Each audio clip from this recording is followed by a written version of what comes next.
আসসালামু আলাইকুম রহমতুল্লাহি ওবরাকাতু। অনেকে ইনবক্সে জানতে চান যে কেরাত শুরু করার প্রাথমিক অবস্থায় আমাকে কী কী করতে হবে বা কোন কোন বিষয়গুলোকে মাথায় রেখে আমাকে কেরাতটাকে শুরু করতে হবে। তো আমার কাছে মনে হয় যে তিনটা বিষয়কে যদি আমরা গুরুত্ব আরোপ করে যদি আগাইতে পারি সামনে, একদম যারা বিগিনার লেভেল থেকে শুরু করতেছেন, একদম প্রথম থেকে যারা শুরু করতেছেন তাদের জন্য এটা।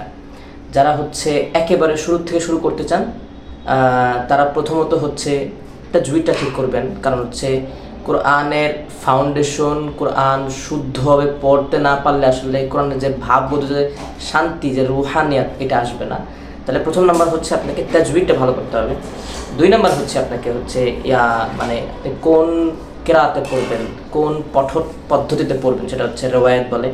তো আমরা নর্মালি বাংলাদেশে যেটা পড়ে থাকি সেটা রিওয়ায়াতে হাফস আন আসিম, এটা আমরা পড়ে থাকি, এটা সবচেয়ে বেশি প্রচলিত আমাদের বাংলাদেশে।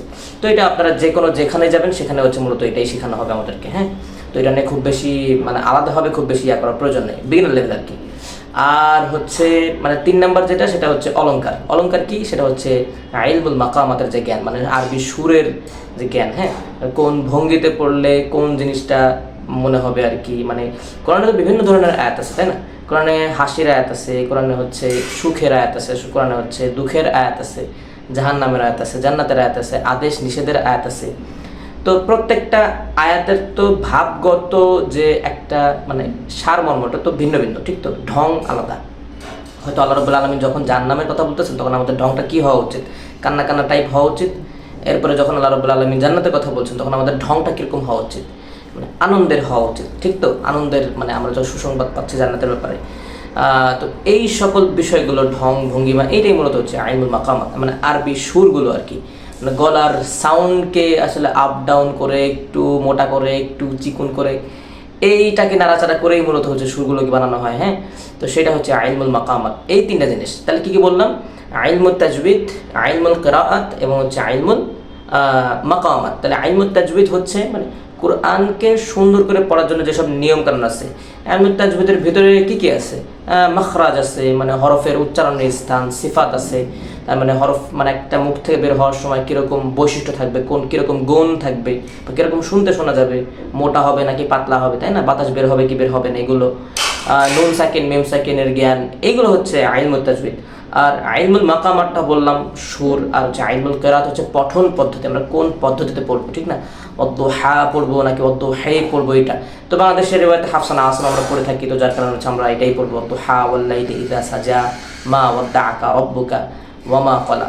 তো একটা বিষয় কি, সেটা সবসময় মনে রাখবেন যে কিরাত, কোরআনের জ্ঞানগুলো, হাদিসের জ্ঞানগুলো সবসময় এগুলো গুরুমুখী জ্ঞান, উস্তাদমুখী জ্ঞান। আপনাকে কোনো উস্তাদের কাছে গিয়ে শিখতে হবে। হ্যাঁ, ভালো যোগ্য নির্ভরযোগ্য কোনো উস্তাদের নিকট গিয়ে এটা অর্জন করতে হয়। এই জ্ঞানের পিছনে পিছনে ঘুরতে হয়। হ্যাঁ, এরপরে গিয়ে আপনি এইটাকে কি করতে পারবেন? অ্যাচিভ করতে পারবেন, অর্জন করতে পারবেন। আপনি যদি মনে করেন যে আপনার ঘরে এসে জ্ঞান আপনার ঘরে আসবে এবং আপনি তাকে নিয়ে নেবেন খুব সহজে, এটা কোনোভাবে সম্ভব না। এই জ্ঞানের পিছনে পিছনে ঘুরতে হবে। এই জ্ঞানের পাওয়ার জন্য সর্বোচ্চ চেষ্টাটুকু আপনাকে করতে হবে, আল্লাহর কাছে চাইতে হবে, এবং আপনার যতটুকু এফোর্ট আছে এফোর্টটা দিয়ে চাইতে হবে। হ্যাঁ, এটা কোরআনের জ্ঞান, আধ্যাত্মিকতার জ্ঞান। আর কোরআন সবসময় রুহের খোরাক। এই তিলাওয়াতটা আসলে তাহকিকের যে তিলাওয়াতটা ধীরে ধীরে আমরা যেটা পড়ে থাকি সেটা আসলে রুহের খোরাক, ঠিক তো? এটা রুহের খোরাক। তো এটার একটা আধ্যাত্মিক একটা শান্তি আছে, রুহানি একটা শান্তি আছে। তো নর্মালি যেটা বললাম, এটা গুরুমুখী জ্ঞান, উস্তাদমুখী জ্ঞান। তাহলে আপনি কোথায় যাবেন? নির্ভরযোগ্য প্রতিষ্ঠান কি? আমি বাংলাদেশের ভিতরে আমার কাছে মনে হয় যে ওয়ান অফ দ্য বেস্ট, যদি আমি কোনো প্রতিষ্ঠান বলি, সেটা আমাদের মাহাদুল কিরাত বাংলাদেশ, আমাদের শেখ আহমদ বিন ইউসুফ আল আজহারি হাফিজাহুল্লাহ উস্তাদের মাদ্রাসা। আমি এর উপরে তো ভালো কোনো মাদ্রাসা দেখি না। এরপরে আমাদের আরও মাদ্রাসা আছে, কারি নাজমুল হাসান উস্তাদের মাদ্রাসা আছে, ঠিক না? এরকম অনেক মাদ্রাসা আছে। তবে নির্ভরযোগ্য আমার কাছে মনে হয় যে মাহাদুল কিরাত বাংলাদেশ। আমি এর থেকে ভালো কোনো প্রতিষ্ঠান দেখি না। আর আমাদের কি বলে, আমাদের কারি নাজমুল হাসান উস্তাদের মাদ্রাসা। এবার আরও মাদ্রাসা আছে, হয়তো আমার জানা নেই। আমার জানার ভিতরে যেগুলো আমি সেটার কথা বললাম। তো আপনারা ইনশাল্লাহ অবশ্যই যাদের সুযোগ আছে তারা চেষ্টা করবেন যে মাহাদে গিয়ে শেখার, অথবা কারি নাজমুল হাসান উস্তাদের কাছে গিয়ে শেখার। আমাদের আরও প্রতিষ্ঠান আছে, অনেক প্রতিষ্ঠান আছে, সেখানে বুঝে শুনে নির্ভরযোগ্য প্রতিষ্ঠানে গিয়ে শেখার চেষ্টা করবেন। আর যাদের মনে হয়, আর ইলমুল মাকামাত অনলাইনে অনেকে শেখায়, অনেকে শেখায়, অনেক বড় ভাইরা শেখায়। আমি নিজেও শিখাই, আমার নিজেরও ব্যাচ আছে, আমি যতটুকু জানি সেইটার আলোকে শিখাই আর কি। এমন না যে আমি মানে পিএইচডি করে ফেলছি বা অনার্স মাস্টার্স করে ফেলছি এটার উপরে, আমি জেনে এবার উল্টায় ফেলে দিছি, ব্যাপারটা এমন না। আমিও শিখাই, আমি বিগিনার লেভেলে যতটুকু জানি জাস্ট অতটুকুই হচ্ছে আমি শেখানোর চেষ্টা করি আর কি, বেসিক লেভেলটা। তো এখন যারা হচ্ছে মানে অত বড় জায়গায় যাওয়ার সুযোগ নেই, যারা হচ্ছে নাইমাও আছে কানাও ভালো সেই হিসেবে চিন্তা করতেছেন, তারা চাইলে আমার কাছে পড়তে পারেন। আমার ব্যাচ আছে, আমি ব্যাচ আকারে পড়াই। এটা হচ্ছে রাত 9:30 থেকে 10:30। মঙ্গল একটা ব্যাচ আছে, এরপর হচ্ছে রবি বুধ একটা ব্যাচ আছে, আর হচ্ছে সোম বৃহস্পতি একটা ব্যাচ করবো আর কি। তো আপাতত যেগুলো ফিল আপ হয় না এগুলো ফিল আপ করে তারপরে করতে হবে।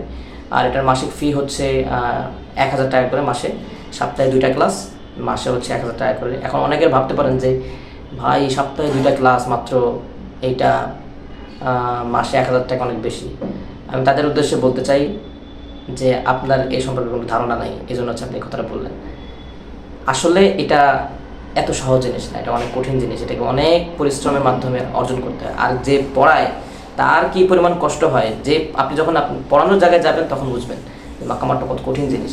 তো এইটা আসলে মানে আমি ধরেন একটা ক্লাস নেব, আপনার একটা ক্লাস নেব, বা যেই আপনার একটা ক্লাস নেবে, ভালো মতো করে একটা ক্লাস নেবে, ভাঙিয়ে চুরিয়ে বুঝাবে, এই একটা ক্লাসের আপনার মূল্য পরিশোধ কোনোদিন করতে পারবেন না। হ্যাঁ, কোনোদিন করতে পারবেন না। জাস্ট এটা নামমাত্র একটা সম্মানী নেওয়া হয়, এর থেকে বেশি কিছুই না। তো যারা যারা জয়েন করতে চান অবশ্যই ইনশাআল্লাহ ইনবক্সে জানাবেন ইনশাআল্লাহ। আসসালামু আলাইকুম রহমতুল্লাহি ওয়া বারাকাতুহু।